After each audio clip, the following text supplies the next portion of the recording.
हरे कृष्णा। तो चलिए आज मैं आप सभी को बताती हूँ कि इस बार जो एकादशी हो रही है यानी देवउठनी एकादशी, इसको प्रबोधनी एकादशी भी कहा जाता है। तो इस प्रबोधनी एकादशी या देवउठनी एकादशी की कब और कौन से शुभ मुहूर्तों में पूजा होगी, और इस दिन जो 3 शुभ योगों का निर्माण हो रहा है वो कौन कौन से योग हैं जिसमें पूजा करेंगे भगवान विष्णु की, तो भगवान विष्णु प्रसन्न होकर हमें मनवांचित फल की प्राप्ति करेंगे। तो चलिए जान लेते हैं उस देवउठनी एकादशी के शुभ मुहूर्तों के बारे में और 3 शुभ योगों के बारे में कि हम किस मुहूर्त में भगवान विष्णु की पूजा करें, 3 संयोग कौन से समय हो रहे हैं। तो सनातन धर्म में एकादशी तिथि का जो विशेष महत्व है और यह पर्व लक्ष्मी नारायण जी को समर्पित होता है, और इस दिन साधक भक्ति भाव से लक्ष्मी नारायण जी की पूजा करते हैं और इसके साथ ही एकादशी का व्रत रखते हैं।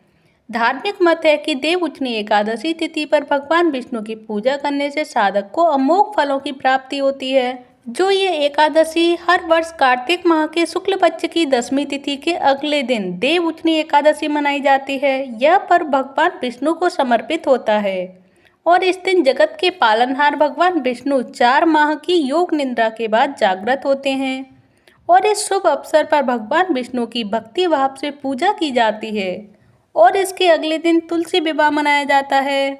और देवउठनी एकादशी तिथि से सभी प्रकार के मांगलिक कार्य शुरू किए जाते हैं। इसी दिन से सभी मांगलिक कार्य शुरू हो जाते हैं और धार्मिक मत है कि भगवान विष्णु की पूजा करने से साधक की सभी मनोकामनाएं पूर्ण होती हैं, साथ ही जीवन में खुशियों का आगमन होता है। ज्योतिषियों की माने तो देवउठनी एकादशी पर कई मंगलकारी शुभ योग बन रहे हैं और इन शुभ योगों में लक्ष्मी नारायण जी की पूजा करने से साधक की हर मनोकामना पूरी होगी। और उसको जान लेते हैं कि इस दिन कौन से योग बन रहे हैं और कौन कौन से शुभ संयोगों का निर्माण हो रहा है। तो चलिए जानते हैं इस वीडियो में। तो वैदिक पंचांग के अनुसार कार्तिक माह के शुक्ल पक्ष की एकादशी 12 नवंबर को है और एकादशी तिथि 11 नवंबर को संध्या काल 6:46 पर शुरू होगी और 12 नवंबर को संध्या काल 4:04 पर समाप्त होगी।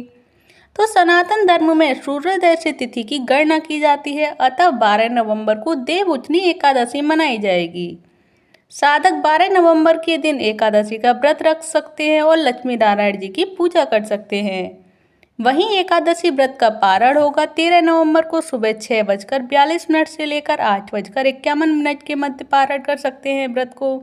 तो देखिए ये तो रहा समय और शुभ मुहूर्त की हमें कौन से दिन व्रत रहना है और कौन से मुहूर्त में व्रत करना है, पूजा करनी है और कौन से मुहूर्त में व्रत का पारण करना है। तो अब जान लेते हैं कौन कौन से योगों का निर्माण हो रहा है इस दिन और किन योगों में हमें पूजा अर्चना करनी है और कौन कौन से योग हैं जो शुभ बन रहे हैं। तो ज्योतिषियों की माने तो कार्तिक माह के शुक्ल पक्ष की एकादशी तिथि को हर्षण योग बन रहा है। तो सबसे पहला योग है हर्षण योग और इस योग का निर्माण और समापन संध्या काल 7:10 पर होगा और हर्षण योग बेहद शुभकारी माना जाता है और इस योग में भगवान विष्णु की पूजा करने से साधक को शुभ फलों की प्राप्ति होती है। तो ये रहा हर्षण योग नंबर 1 पे।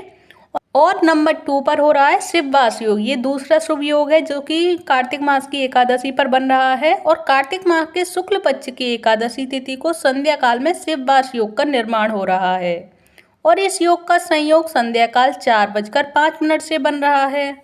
और इस योग में शिववास योग में लक्ष्मी नारायण जी की पूजा करने से साधक को अच्छा फल की प्राप्ति होती है। और जो ये शिववास योग बन रहा है इस योग में भगवान शिव कैलाश पर विराजमान रहेंगे, जिसमें भगवान शिव की प्रार्थना और भगवान शिव की पूजा करना भी शुभ फलदायक बन जाएगा। यह है शिववास योग। अब तीसरा है नक्षत्र और करण योग जो कि काफ़ी शुभ माना जा रहा है इस दिन। तो कार्तिक माह के शुक्ल पक्ष की एकादशी यानी देवउठनी एकादशी को उत्तर भाद्रपद नक्षत्र का संयोग बन रहा है, साथ ही भव करण का योग भी निर्माण कर रहा है और ज्योतिष दोनों योगों को शुभ मानते हैं और इस योग में लक्ष्मी नारायण जी की पूजा करने से शुभ फल की प्राप्ति होती है, साथ ही जीवन में व्याप्त दुखों का नाश होता है। तो ये हैं 3 संयोग और योगों का निर्माण जिसमें कि हम भगवान विष्णु की पूजा अर्चना करेंगे तो शुभ फलदायी बन जाएगा। और आप सभी को तीनों शुभ संयोगों और योगों के बारे में जानकारी हो ही चुकी है। अब आप सभी को ये पूरी जानकारी कैसी लगी प्लीज़ मुझे कमेंट बॉक्स में बताइएगा। अगर अच्छी लगी हो तो प्लीज़ वीडियो को लाइक करें, चैनल को सब्सक्राइब करें। धन्यवाद। हरे कृष्णा हरि बोल। हरे कृष्णा। तो देखिए आज मैं आप सभी को बताने वाली हूँ देवउठनी एकादशी, जो कि इस बार आने वाली है। और देवउठनी एकादशी कब मनाई जाएगी, कौन सी शुभ डेट है इस देवउठनी एकादशी को मनाने की, और देवउठनी एकादशी को किस मुहूर्त में हम भगवान की पूजा करेंगे, क्योंकि ये देवउठनी एकादशी भगवान विष्णु को समर्पित है। तो जानेंगे इस दिन कौन से समय और कौन से दिन शुभ मुहूर्त में हम पूजा करेंगे भगवान की और उनकी प्रार्थना करेंगे, और कौन सी शुभ डेट है इसकी, और क्यों मनाई जाती है देवउठनी एकादशी। तो सनातन धर्म में एकादशी तिथि को माह की सबसे बड़ी और महत्वपूर्ण तिथियों में से एक माना जाता है, जो कार्तिक माह में देवउठनी एकादशी व्रत किया जाता है। और इस शुभ तिथि पर भगवान विष्णु की उपासना और व्रत करने का विधान है। और मान्यता ये भी है कि इस व्रत को करने से जातक को सभी कार्यों में सफलता प्राप्त होती है, क्योंकि ये सबसे बड़ी एकादशी होती है। और इस एकादशी का व्रत रखने से भगवान विष्णु जी प्रसन्न होते हैं। जो कार्तिक माह के शुक्ल पक्ष की एकादशी को देवउठनी एकादशी व्रत करने का विधान है। और इस दिन जगत के पालनहार भगवान विष्णु और माँ लक्ष्मी की पूजा अर्चना की जाती है। साथ ही प्रिय चीजों का भोग लगाया जाता है। सभी एकादशी तिथि में से देवउठनी एकादशी को बेहद महत्वपूर्ण माना जाता है।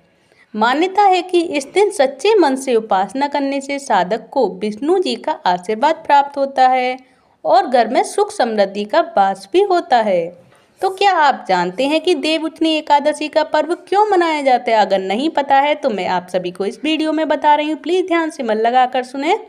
सबसे पहले मैं आप सभी को बताऊंगी देवउठनी एकादशी का धार्मिक महत्व क्या होता है और इस एकादशी को क्यों मनाया जाता है। तो धार्मिक मान्यता के अनुसार कार्तिक माह के शुक्ल पक्ष की एकादशी से भगवान विष्णु 4 महीने के योग निद्रा से जागते हैं। इसीलिए इस दिन देवउठनी एकादशी का पर्व मनाया जाता है। जो इस दिन से शुभ और मांगलिक कार्य शुरू हो जाते हैं, तो इस शुभ दिन पर साधक व्रत करते हैं और विधि पूर्वक भगवान विष्णु और माँ लक्ष्मी की पूजा अर्चना करते हैं। साथ ही उनका विशेष चीज़ों का दान करते हैं भगवान विष्णु के लिए। मान्यता है कि इस दिन एकादशी व्रत को करने से जातक को सभी तरह के पापों से उनको छुटकारा मिलता है, साथ ही शुभ फलों की प्राप्ति होती है। तो ऐसी शुभ एकादशी व्रत का शुभ मुहूर्त कब होगा ये भी जान लेते हैं। इस शुभ मुहूर्त में ही हम पूजा अर्चना करेंगे भगवान विष्णु की। तो पंचांग के अनुसार कार्तिक माह के शुक्ल पक्ष की एकादशी तिथि की शुरुआत जो हो रही है वो 11 नवंबर को संध्याकाल 6:40 पर होगी। वहीं इसका समापन होगा 12 नवंबर को संध्याकाल 4:04 पर। इस प्रकार 12 नवंबर को देवउठनी एकादशी है और अगले दिन तुलसी विवाह का पर्व भी मनाया जाएगा। और एकादशी व्रत पारण करने का शुभ मुहूर्त इस प्रकार रहेगा जो मैं बता रही हूँ आपको। तो देवउठनी एकादशी व्रत का पारण समय रहेगा 12 नवंबर को सुबह 6:42 से लेकर 8:51 तक रहेगा पारण करने का समय। क्योंकि अगर हम व्रत का पारण सही समय पर नहीं करते तो हमारा व्रत पूर्ण नहीं माना जाता। तो मैं आप सभी से भी यही कहूँगी कि जो मैंने आप सभी को पारण करने का समय बताया उसी समय पर करें तो ये शुभ रहेगा और आपका व्रत भी पूर्ण होगा। तो चलिए अब मैं आप सभी को बता देती हूँ कि इस एकादशी व्रत पर यानी देवउठनी एकादशी पर हम भगवान विष्णु का किन मंत्रों का उच्चारण करें। तो भगवान विष्णु के नाम तो अनेक होते हैं, लेकिन इन मंत्रों का उच्चारण करने से साधक की सारी मनोकामनाएं पूर्ण होती हैं। तो चलिए मेरे साथ रिपीट कर सकते हैं, अगर नहीं भी रिपीट कर पाए तो सुन तो अवश्य सकते हैं। तो चलिए बोलते हैं, ओम नारायणाय विद्महे वासुदेवाय धीमहि तन्नो विष्णु प्रचोदयात्। ओम नारायणाय विद्महे वासुदेवाय धीमहि तन्नो विष्णु प्रचोदयात्। श्री कृष्ण गोविंद हरे मुरारे हे नाथ नारायण वासुदेवाय। तो ये है मंत्र जो कि भगवान विष्णु के मंत्र बोलने हैं। और मैं अब आप सभी को बताऊंगी भगवान विष्णु के पंचरूप मंत्र। जो पंचरूप मंत्र होते हैं वो कौन से होते हैं ये भी सुन लीजिए आप सभी। ओम अं वासुदेवाय नमः, ओम अं वासुदेवाय नमः, ओम आम संकर्षणाय नमः, ओम आम संकर्षणाय नमः, ओम अं प्रद्युम्नाय नमः, ओम अं प्रद्युम्नाय नमः, ओम अंग अनिरुद्धाय नमः, ओम अंग अनिरुद्धाय नमः, ओम नारायणाय नमः, ओम नारायणाय नमः, ओम ही कार्तवीर्यार्जुनो नाम सहस्त्रबाहु सहस्त्र यस्य स्मरेण मात्रेण हंत्रन नष्टम च लभते। तो ये हैं भगवान विष्णु के पंचरूप मंत्र, जिनको पढ़ने से और बोलने से भगवान विष्णु के सामने आप सभी की सभी मनोकामनाएं पूर्ण हो सकती है। तो प्लीज़ आप सभी भी इन मंत्रों का उच्चारण करें, जिससे भगवान विष्णु आप सभी से प्रसन्न हो जाएं और आपकी मनवांछित फल की आपको प्राप्ति हो सके। तो आप सभी को ये सारी जानकारी कैसी लगी, प्लीज़ मुझे कमेंट बॉक्स में बताएं। अगर आप सभी को भी डेट क्लियर हो चुकी हो, मुहूर्त शुभ मुहूर्त क्लियर हो चुका हो, और देव उठनी कब मनाते हैं और क्यों मनाते हैं ये सभी क्लियर हुआ हो, तो प्लीज़ वीडियो को एक लाइक कर दें, चैनल को सब्सक्राइब करें। धन्यवाद। हरे कृष्णा, हरि बोल। हरे कृष्णा। तो चलिए आज मैं आप सभी को बताती हूँ कि इस बार हो रही है देव उठनी एकादशी, क्योंकि एकादशी का महत्व काफ़ी बड़ा होता है। तो मैं आप सभी को बताऊंगी कि 2 शुभ योगों का निर्माण हो रहा है इस दिन। तो कौन कौन से योग जो बन रहे हैं, वो कौन कौन से समय बन रहे हैं, तो आपको इस वीडियो में मैं ये सारी जानकारी देने वाली हूँ। क्योंकि एकादशी का व्रत होता है इतना बड़ा, जो हम अगर शुभ योगों में उसकी पूजा करेंगे तो भगवान विष्णु हमसे काफी प्रसन्न हो जाएंगे। और इस दिन जो भगवान विष्णु की पूजा होती है, वो किस प्रकार हम पूजा विधि करेंगे भगवान की, और कौन सी डेट शुभ है जिसमें हमें भगवान विष्णु की पूजा अर्चना करनी है। तो चलिए जानते हैं इस वीडियो में सारी जानकारी। तो इस साल 12 नवंबर 2024 को सर्वार्थ सिद्धि योग, रवि योग समेत 2 शुभ योगों का निर्माण हो रहा है देव उठनी पर, एकादशी पर। और इस योग में विष्णु जी की पूजा अर्चना का महत्व तो कहीं और अधिक ज्यादा बढ़ जाता है। तो कार्तिक माह शुक्ल पक्ष में आने वाली एकादशी तिथि को देव उठनी एकादशी कहा जाता है। और इस दिन प्रबोधनी एकादशी और देवोत्थान एकादशी के नाम से भी इसे जाना जाता है। और इस दिन प्रभु श्री हरि विष्णु 4 माह बाद निद्रा योग से उठते हैं। इस दिन इसे चतुर्मास का समापन भी होता है। और शादी विवाह, मुंडन, संस्कार, सगाई समेत सभी मांगलिक कार्यों की आज के ही दिन से शुरुआत हो जाती है, यानी देव उठनी एकादशी से। तो देव उठनी एकादशी के अगले दिन द्वादशी तिथि में तुलसी विवाह का आयोजन कराया जाता है। और भगवान विष्णु के शालिग्राम अवतार से माता तुलसी का विवाह होता है, जिससे तुलसी का विवाह के नाम से जाना जाता है जिसको। और धार्मिक मान्यताओं के अनुसार तुलसी विवाह के आयोजन से घर में सुख समृद्धि और खुशहाली आती है। कार्तिक माह में तुलसी के पौधे की पूजा अर्चना भी शुभ फलदायी मानी जाती है। तो आइए जान लेते हैं देव उठनी एकादशी और तुलसी विवाह की सही तिथि और शुभ मुहूर्त के बारे में। तो देवठान यानी कि देव उठनी एकादशी की सही तिथि रहेगी पंचांग के अनुसार कार्तिक माह शुक्ल पक्ष की एकादशी तिथि की शुरुआत हो रही है 11 अक्टूबर की शाम 6:46 पर होगी और अगले दिन शाम 4:04 पर समाप्त होगी। इसीलिए उदया तिथि के अनुसार 12 नवंबर को देव उठनी एकादशी मनाई जाएगी, जिसका शुभ मुहूर्त 12 नवंबर को ही रहेगा। और देव उठनी एकादशी पर जो शुभ संयोगों का निर्माण हो रहा है, वो देव उठनी एकादशी के दिन सुबह 7:10 पर हर्षण योग का निर्माण हो रहा है। वहीं वज्र योग पूरे दिन रहेगा, और जिसमें सर्वार्थ सिद्धि योग का टाइम रहेगा 12 नवंबर को सुबह 7:52 से लेकर 13 नवंबर को सुबह 5:40 तक सर्वार्थ सिद्धि योग रहने वाला है, और जिसमें रवि योग का निर्माण रहेगा। और देव उठनी एकादशी के दिन सुबह 6:33 से 7:52 तक रवि योग का निर्माण हो रहा है। वहीं देव उठनी एकादशी वाले दिन भद्रा काल का समय भी रहेगा, जिसमें कि वो रहेगा सुबह 6:33 से शाम 4:04 तक भद्रा का साया रहेगा। और जिसमें ज्योतिष भद्रा के साय में शुभ कार्यों की मनाही करते हैं, इसलिए जो समय है भद्रा का उसमें हम पूजा नहीं करेंगे, उससे पहले और उसके बाद में ही पूजा होगी। तो अब जान लेते हैं देव उठनी एकादशी की पूजा विधि क्या है, हम किस प्रकार देव उठनी पूजा करें, जिससे कि भगवान विष्णु के लिए जो समर्पित व्रत है ये, जिसमें भगवान विष्णु हमसे प्रसन्न हो जाए, मनवांछित की फल की प्राप्ति हो। तो देव उठनी एकादशी के दिन सुबह जल्दी उठना चाहिए। इसके बाद स्नान आदि के बाद स्वच्छ कपड़े धारण करें और फिर विष्णु जी का ध्यान करें और संभव हो तो व्रत का संकल्प लें। विष्णु जी, माता लक्ष्मी और तुलसी जी के पौधे की पूजा अवश्य करें। और फिर विष्णु जी को पंचामृत में स्नान कराएं, विष्णु जी को तिलक लगाएं और उन्हें पीले फूल, पीले फल, पीले रंग की मिठाई और तुलसी का पत्ता चढ़ाएं। विष्णु जी के बीज मंत्रों का जाप भी करें और विष्णु सहस्त्रनाम पाठ का जाप करें और विष्णु जी और माँ तुलसी की आरती उतारें। और इसके बाद दिन भर व्रत और उपवास रखें और अपनी भूल या गलती के लिए भगवान से प्रार्थना करें कि भगवान हमें जो भी भूल में जो भी गलती हुई हो उनके लिए भगवान हमसे माफ़ कर दें हमें, और हम क्षमा प्रार्थी रहें उनके लिए। और आज की ये सारी जानकारी आप सभी को कैसी लगी? जो भद्रा का साया है इस बार एकादशी पर, वो कौन से समय है, और आप सभी इनको ध्यान में रखकर ही पूजा अर्चना करें भगवान विष्णु की। और ये सारी जानकारी अगर अच्छी लगी हो आप सभी को तो प्लीज़ वीडियो को लाइक करें, चैनल को सब्सक्राइब करें। धन्यवाद। हरे कृष्णा हरि बोल। हरे कृष्णा। तो चलिए आज मैं आप सभी को सुनाती हूँ देव उठनी एकादशी व्रत कथा, जिसको कि प्रबोधनी एकादशी व्रत कथा भी बोला जाता है, जो दीपावली के पश्चात कार्तिक शुक्ल एकादशी को देवोत्थान या देवठान होता है। और इस दिन सारे घर को लीप पोत कर साफ करना चाहिए। आंगन में खड़िया मिट्टी और गेरू से रंगोली काटनी चाहिए और आंगन के बीचों बीच या फिर एक ओखली में गेरू से चित्र बनाकर पूड़ी, पकवान, मिष्ठान, बेर, सिंघाड़े, ऋतुफल और गन्ना उस स्थान पर रखकर एक परात अथवा डलिया से ढक दिया जाता है तथा एक दीपक भी जला दिया जाता है। और रात्रि में परिवार के सभी सदस्य देवताओं की भगवान विष्णु सहित पूजा और भजन कीर्तन करते हैं। और इसके साथ ही घड़ियाल बजाकर या थाली बजाकर इस प्रकार कहते हैं, उठो देवा बैठो देवा, लांगुरिया चटकाओ देवा। इस तरह कहते जाते हैं और हरि भगवान को उठाते जाते हैं। और कुछ धार्मिक व्यक्ति देवोत्थान के दिन तुलसी और शालिग्राम का विवाह का आयोजन भी करते हैं। और तुलसी के वृक्ष और शालिग्राम की यह शादी पूरे धूमधाम से उसी प्रकार की जाती है जिस प्रकार सामान्य कन्या का विवाह किया जाता है।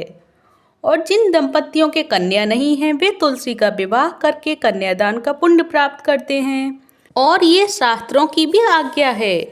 तो नारद जी ने जगत पिता ब्रह्मा जी से पूछा था, हे पितामह, कार्तिक के शुक्ल पक्ष की एकादशी को भगवान विष्णु 4 मास के शयन के पश्चात उठते हैं और इस एकादशी का क्या नाम है, क्या व्रत विधान है तथा क्या महत्व है इस व्रत का, कृपा पूर्वक मुझे बतलाइए। तो ब्रह्मा जी बोले, हे देवर्षि नारद, इस एकादशी का नाम है प्रबोधनी एकादशी, जो समस्त पापों को हरने और पुण्य एवं मुक्तिदायिनी इस प्रबोधनी एकादशी की महिमा जो अनंत है। और पृथ्वी पर गंगा की प्रभुता और समुद्रों तथा तीर्थों का प्रभाव तभी तक रहता है जब तक कार्तिक की विष्णु प्रबोधनी एकादशी तिथि नहीं आती। और जो मनुष्य को जो फल 1000 अश्वमेघ और 100 राजसूय यज्ञों से मिलता है वही प्रबोधनी एकादशी के व्रत के प्रभाव से मिलता है। तो नारद जी कहने लगे, एक समय भोजन करने, रात्रि को भोजन करने तथा पूरे उपवास से क्या क्या फल मिलता है सो मुझको बतलाकर कहिए। तो ब्रह्मा जी बोले, हे पुत्र नारद, एक बार भोजन करने से 1 जन्म और रात्रि को भोजन करने से 2 जन्मों तथा पूरे दिन उपवास करने से 7 जन्मों के पाप नष्ट हो जाते हैं। जो वस्तु न मिल सके, उसे दिखाई न दे सके, वह भी हरि प्रबोधनी एकादशी का व्रत करने से प्राप्त हो जाती है। और सुमेरु और मंदराचल के समान भारी पाप तथा अनेकानेक पूर्व जन्मों में किए गए समस्त पाप भी इसके व्रत के प्रभाव से क्षण भर में नष्ट हो जाते हैं। जो विधि पूर्वक थोड़ा सा पुण्य कर्म भी बहुत फल दे देता है, परंतु विधि रहित चाहे अधिक किया जाए तो भी उसका फल कुछ नहीं मिलता है। यानी कि सभी व्रतों को हमें विधि पूर्वक करना चाहिए, चाहे वो छोटे व्रत हो या बड़े व्रत हो, क्योंकि अगर हम कोई भी विधि अनुसार नहीं करते हैं तो वो व्रत हमें फल नहीं देता है। और संध्या न करने वाले, नास्तिक, वेद निंदक, धर्म शास्त्रों को दूषित करने वाले, पाप कर्मों में रत रहने वाले, धोखा देने वाले, ये सब चांडाल के समान है। जो विधवा अथवा सदवा ब्राह्मणी का भोग करता है उसका कुल नष्ट हो जाता है, पर स्त्रीगामी की संतान नहीं होती और उसके पूर्व जन्म के संचित श्रेष्ठ कर्म भी नष्ट हो जाते हैं। जो गुरु और ब्राह्मणों से अहंकार युक्त बात करता है वह भी धर्म और संतान से हीन होता है। भ्रष्टाचार करने वाले, चांडाली से भोग करने वाले और दुष्ट और नीच पुरुष की सेवा या संगति से प्राप्त हुए समस्त पाप भी हरि प्रबोधनी एकादशी के व्रत के प्रभाव से नष्ट हो जाते हैं। हे नारद जी, जो मनुष्य अपने मन में हरि प्रबोधनी एकादशी व्रत करने का संकल्प मात्र करते हैं उनके 100 जन्मों के पाप भी नष्ट हो जाते हैं। और जो रात्रि जागरण करते हैं उनकी आने वाली 10,000 पीढ़ियाँ स्वर्ग में जाती हैं और वे नरक के दुखों से छूटकर प्रसन्नता के साथ विष्णु लोक को जाते हैं। और ब्रह्म हत्या आदि जैसे पाप भी इस व्रत के प्रभाव से नष्ट हो जाते हैं। जो फल समस्त तीर्थों में स्नान करने से प्राप्त होता है, वही पुण्य इस एकादशी की रात्रि को जागरण करने से प्राप्त हो जाता है। उसी मनुष्य का जीवन सफल है जिसने इस एकादशी का व्रत किया है। और नारद जी मुनि आगे कहने लगे कि इस संसार में जितने भी तीर्थ हैं, उन सब के स्नान दान आदि का फल इस व्रत से मिलता है। अतः और सब कर्मों को त्याग कर भगवान के प्रसन्नार्थ कार्तिक शुक्ल हरि प्रबोधिनी एकादशी का व्रत सभी को करना चाहिए। वही ज्ञानी, तपस्वी तथा जितेंद्रिय है और उसी को भोग तथा मोक्ष प्राप्त होता है। जो हरि प्रबोधिनी एकादशी का व्रत करता है और जिसने एक बार भी इसका व्रत किया है, वही मोक्ष का अधिकारी हो जाता है। और मन, कर्म, वचन तीनों प्रकार के पाप इस रात्रि को केवल जागरण मात्र से नष्ट हो जाते हैं। और हरि प्रबोधिनी के दिन जो मनुष्य भगवान के प्रसन्नार्थ स्नान दान यज्ञ आदि करते हैं, वे अच्छे पुण्य को प्राप्त होते हैं। और इस एकादशी का व्रत करने मात्र से मनुष्य के बचपन, यौवन और वृद्धावस्था में किए हुए संपूर्ण पाप नष्ट हो जाते हैं। और इस रात्रि में भगवान का जागरण करने का फल चंद्र ग्रहण अथवा सूर्य ग्रहण के समय पुष्कर में स्नान करने से 1000 गुना अधिक है। जो मनुष्य हरि प्रबोधिनी एकादशी का व्रत नहीं करते, उनके सब पुण्य व्यर्थ हैं। अतः हे नारद, तुमको भी विधि पूर्वक यत्न के साथ इस व्रत को अवश्य करना चाहिए। जो कार्तिक मास में धर्म परायण होकर जो व्यक्ति अन्न नहीं खाते, उन्हें चंद्रायण व्रत का फल मिलता है। तो हे देवर्षि नारद, अब मैं तुमसे एक अत्यंत गूढ़ रहस्य की बात बताता हूँ। जो कार्तिक मास में भगवान दानादि से और उतने प्रसन्न नहीं होते जितने श्रद्धा पूर्वक शास्त्रों की कथा सुनने मात्र से हो जाते हैं। तो कार्तिक मास में जो भगवान विष्णु की कथा का एक या आधा श्लोक भी पढ़ते या सुनते या सुनाते हैं, उनको 100 गायों के दान का फल मिलता है। अतः अन्य सब कर्मों को छोड़कर कार्तिक मास में मेरे सन्मुख बैठकर मेरी कथा अवश्य पढ़नी या सुननी चाहिए। और इस मास में शास्त्रों की कथा कहने और सुनने से 10,000 यज्ञों का फल मिलता है और साथ ही सब पाप भी नष्ट हो जाते हैं। जो नियम पूर्वक हरि कथा सुनते हैं, वे 1000 गोदान का फल पाते हैं। और विष्णु के जागने के दिन जो भगवान की कथा सुनते हैं, वे 7 दीपों समेत पृथ्वी के दान करने का फल पाते हैं। जो मनुष्य भगवान की कथा सुनने के पश्चात वाचक को अपनी सामर्थ्यानुसार दक्षिणा देते हैं, उनको सनातन लोक मिलता है। और ब्रह्मा जी के ये वचन सुनकर नारद जी महाराज कहने लगे कि हे भगवान, हरि प्रबोधिनी एकादशी के व्रत की विधि तथा महात्म्य भी मुझे विस्तार पूर्वक समझा कर कहिए। तो ब्रह्मा जी कहने लगे, हे नारद मुनि, ब्रह्म मुहूर्त में 2 घड़ी रात्रि शेष रहते उठकर शौच आदि से निवृत्त होकर दंत धावन आदि करके नदी, तालाब, कुआं या बावड़ी या घर में जैसा भी संभव हो स्नान आदि करें। फिर भगवान की पूजा करके कथा सुनने और व्रत का नियम ग्रहण करें और भगवान से विनय करें, हे प्रभु, आज निराहार रहकर मैं आपका व्रत करूंगा और दूसरे दिन द्वादशी को अपना व्रत भोजन करूंगा। अतएव आप मेरी रक्षा कीजिए। तत्पश्चात भक्ति भाव से व्रत करें तथा रात्रि को भगवान के आगे जागरण, नृत्य, गीता आदि का पाठ करें और प्रबोधिनी एकादशी को कृपणता तथा त्याग कर पुष्पों, फलों, अगर, धूप, दीप, नैवेद्य आदि से भगवान का पूजन करना चाहिए और शंख में जल भरकर भगवान को अर्घ्य दें। इसका समस्त तीर्थों में करोड़ों गुना फल मिलता है। जो मनुष्य अगस्त के पुष्प से भगवान का पूजन करते हैं, उनके आगे इंद्र भी हाथ जोड़ते हैं। और कार्तिक मास में बिल्व पत्र से भगवान का पूजन करने से मुक्ति प्राप्त होती है। और कार्तिक मास में तुलसी से भगवान का पूजन करने वालों के 10,000 जन्मों के पाप नष्ट हो जाते हैं। जो तुलसी का दर्शन, स्पर्श, नमस्कार, स्तुति, रोपण, जल से सिंचन और प्रतिदिन पूजन तथा आरती करने व कथा सुनने वालों को करोड़ों युग तथा विष्णु लोक में निवास करने का फल प्राप्त होता है। जो तुलसी का पौधा लगाते हैं उनके कुटुंब में उत्पन्न होने वाले प्रलय काल तक विष्णु लोक में निवास करते हैं। तो हे मुनि, रोपी हुई तुलसी जितनी जड़ों का विस्तार करती हैं उतनी ही 1000 युग पर्यंत तुलसी रोपण करने वाले के सुकृत का विस्तार होता है। जिस मनुष्य की रोपण की हुई तुलसी की जितनी शाखा, प्रशाखा, बीज और फल पृथ्वी में बढ़ते हैं उसके उतने ही कुल 2000 कल्प तक विष्णु लोक में निवास करते हैं।